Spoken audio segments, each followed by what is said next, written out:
Hello and welcome to the Gospel Teachings of Richard Arlen Kern. This is Jacob, and today we're going to be talking about compassion. Summary is Jesus had great compassion for people. He felt their pain and suffering, and many times performed miracles to give them relief from their distress and misery. As Christians, we, like Jesus, are also expected to have compassion on others, alleviating their distress wherever and whenever possible. Definitions: compassion: one, sympathetic feeling, pity, or mercy. Sympathy is the capacity for entering into and sharing the feelings or interests of another, an expression of sorrow for another's loss, grief, or misfortune. A relationship between persons wherein whatever affects one similarly affects the other. Pity, sympathetic sorrow. Scripture: Matthew chapter 9, verses 35 and 36. And Jesus was going about all the towns and villages, teaching in their synagogues, and preaching the gospel of the kingdom, and curing every kind of disease and infirmity.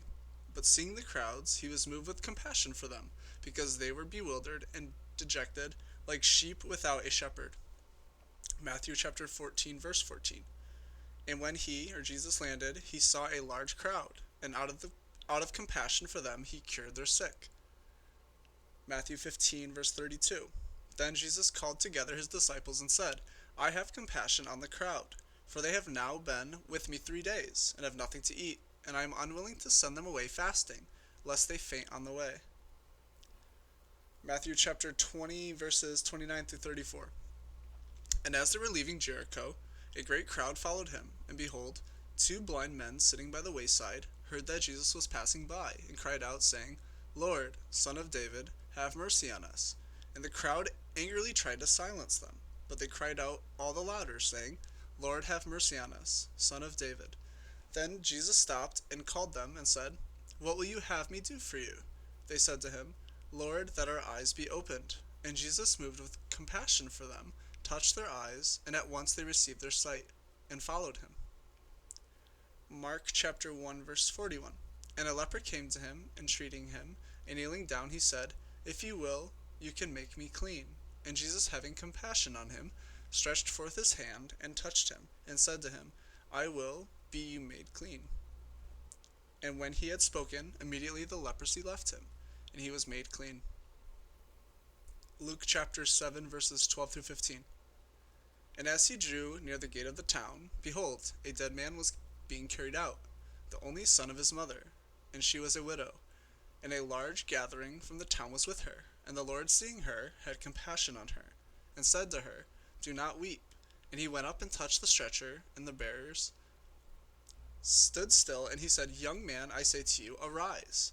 And he who was dead sat up, and began to speak, and he gave him to his mother. Book of James chapter 1, verse 27. Religion pure and undefiled before God the Father is this, to give aid to orphans and widows in their tribulation, and to keep oneself unspotted from this world. Book of Luke, chapter 10, verses 29 through 37. But he, a lawyer, wishing to justify himself, said to Jesus, And who is my neighbor? Jesus answered, A certain man was going down from Jerusalem to Jericho, and he fell in with robbers, who after both stripping him and beating went their way, leaving him half dead.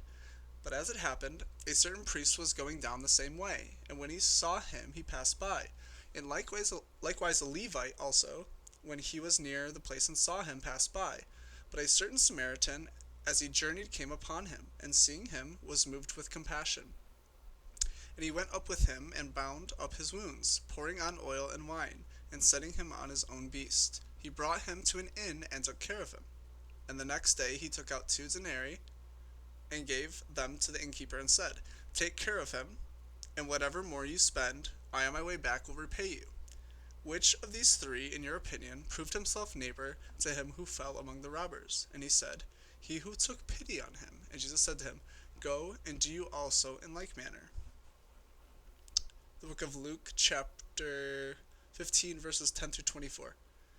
Even so, I say to you, there will be joy among the angels of God over one sinner who repents. And he said, A certain man who had 2 sons, and the younger of them said to his father, Father, give me the share of the property that falls to me. And he divided his means between them. And not many days later, the younger son gathered up all his wealth and took his journey into a far country, and there he squandered his fortune in loose living. And after he had spent all, there came a grievous famine over that country, and he began himself to suffer want. And he went and joined one of the citizens of the country, who sent him to his farm to feed swine. And he longed to fill himself with the pods that the swine were eating, but no one offered to give them to him. But when he came to himself, he said, "How many hired men in my father's house have bread in abundance, while I am perishing here with hunger? I will get up and go to my father, and will say to him, 'Father, I have sinned against heaven and before you. I am no longer worthy to be called your son. Make me as one of your hired men.' And he arose and went to his father. But while he was yet a long way off, his father saw him and was moved with compassion, and ran and fell upon his neck and kissed him. And the son said to him, 'Father, I have sinned against heaven and before you. I am no longer worthy to be called your son.' But the father said to his servants, 'Fetch quickly the best robe and put it on him, and give him a ring for his finger and sandals for his feet. And bring out the fattened calf and kill it, and let us eat and make merry. Because this my son was dead, and has come to life again. He was lost and is found.' And they began to make merry." Hebrews chapter 4, verse 14. "For we have not a high priest who cannot have compassion on our infirmities, but one tried as we are in all things except sin." Hebrews chapter 5, verse 2. "He, Jesus, is able to have compassion on the ignorant and erring, because he himself also is beset with weakness." 1 Peter chapter 3, verses 8 and 9. "Finally, be all like-minded, compassionate lovers of the brethren, merciful, humble, not rendering evil for evil, or abuse for abuse, but contrariwise blessing, for unto this were you called, that ye might inherit a blessing. For he who would love life and see good days, let him refrain his tongue from evil, and his lips that they speak no deceit. Let him turn away from evil and do good. Let him seek after peace and pursue it. For the eyes of the Lord are upon the just, and his ears unto their prayers. But the face of the Lord is against those who do evil." And that is all for this topic, compassion. Jesus very evidently cared very much about people that he preached to and or came to the cities of, and he taught us that having compassion for other people is part of what being a Christian is. And anyone that is in or having a hard time, if you're ever able, it's always best to be able to spread your own wealth, because you never know when you're going to be the one in need. And I think that compassion is such a great tool for a wider use of things that we can do for people as well as God and our community. So I want to thank you all for listening today. Think about compassion and pray on it, and I will speak to you all shortly. Have a great day. God bless.